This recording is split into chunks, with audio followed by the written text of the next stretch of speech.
রনি ছিল এক সাধারণ যুবক, জীবন নিয়ে বিশেষ কোনো পরিকল্পনা ছিল না।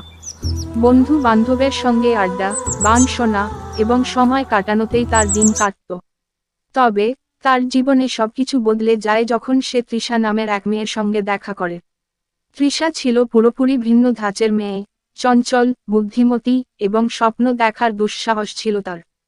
একদিন কলেজের ক্যান্টিনে বন্ধুদের সাথে আড্ডা দিতে দিতে রনির চোখ পড়ে তৃষার দিকে। তৃষা হাসছিল, আর সেই হাসি যেন তার মন জয় করে নেয়।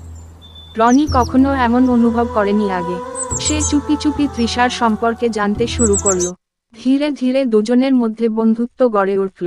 প্রথমে তৃষা রনিকে বিশেষ পাত্তা দিত না, কিন্তু রনির সরলতা আর আন্তরিকতা তৃষার মন ছুঁয়ে যায়। রনি তৃষাকে তার ভালোবাসার কথা বলতে চায়, কিন্তু সাহস পায় না। দিন দিন তাদের বন্ধুত্ব গভীর হতে থাকে। তারা একসাথে সময় কাটাতে শুরু করে, সিনেমা দেখতে যাওয়া, কফি শপে আড্ডা দেওয়া। কিন্তু একদিন তৃষা জানায়, সে শিগগিরই বিদেশে চলে যাবে উচ্চশিক্ষার জন্য। রনির মনে যেন বাজ পড়ল।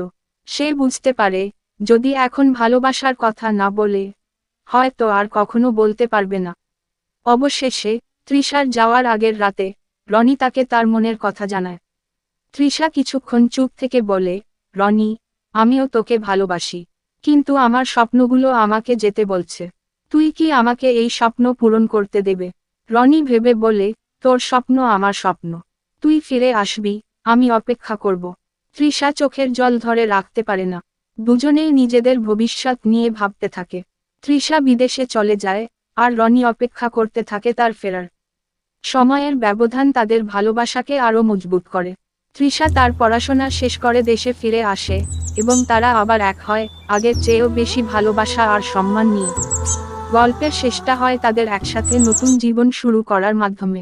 ওয়ান লাভ শুধু একটি প্রেমের গল্প নয়, এটি আত্মত্যাগ, স্বপ্ন এবং অপেক্ষা।